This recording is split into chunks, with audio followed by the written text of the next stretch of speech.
Salut à tous, j'espère que vous avez passé un joyeux Noël et que vous allez bien. Aujourd'hui nous allons parler de la polémique qui a récemment touché la première dauphine April Benayoun, qui a été victime de propos haineux et racistes sur les réseaux sociaux après avoir dévoilé ses origines israéliennes. Durant la cérémonie, c'est alors un déluge d'insultes qui se déferlent sur la jeune fille et notamment sur Twitter.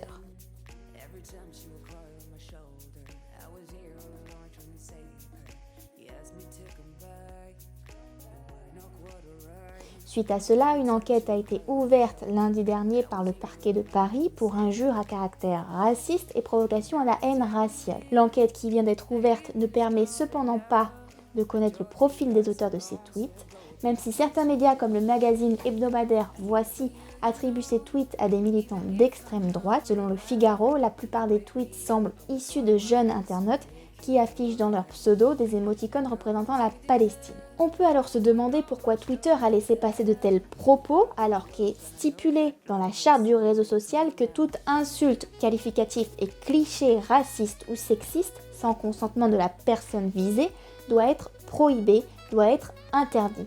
Pourtant, Twitter n'en est pas à sa première plainte de ce genre, puisqu'il est régulièrement accusé de contribuer à la diffusion de contenus haineux ou violents.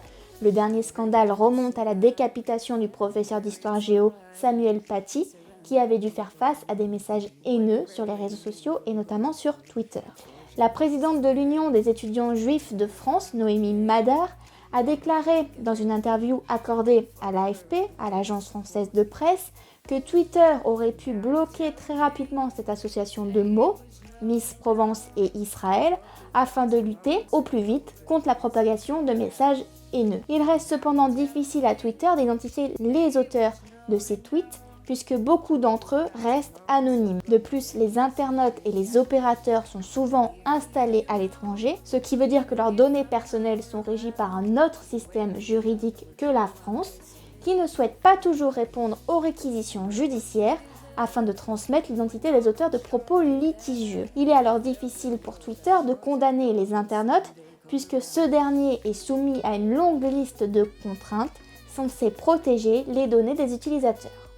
Afin de lutter davantage contre la haine en ligne, un pôle spécialisé qui travaillera en collaboration avec la plateforme de signalement de contenu illicite Pharos devrait voir le jour au sein du parquet de Paris au début de l'année 2021.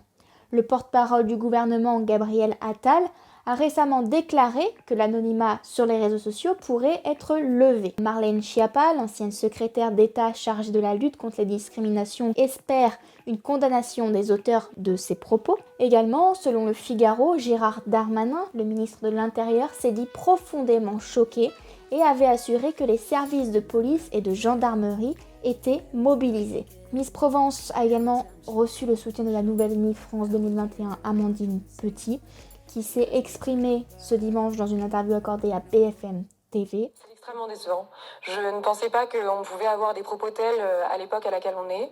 Très honnêtement, on est dans des circonstances sanitaires qui sont assez particulières et très compliquées. Je ne pense pas que ces propos racistes et antisémites aient la place dans un concours de beauté.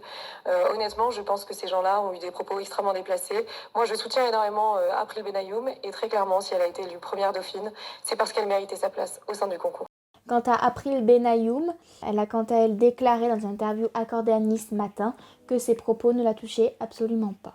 Si vous avez aimé cette vidéo, n'hésitez pas à liker ou à cliquer sur la petite cloche pour vous abonner.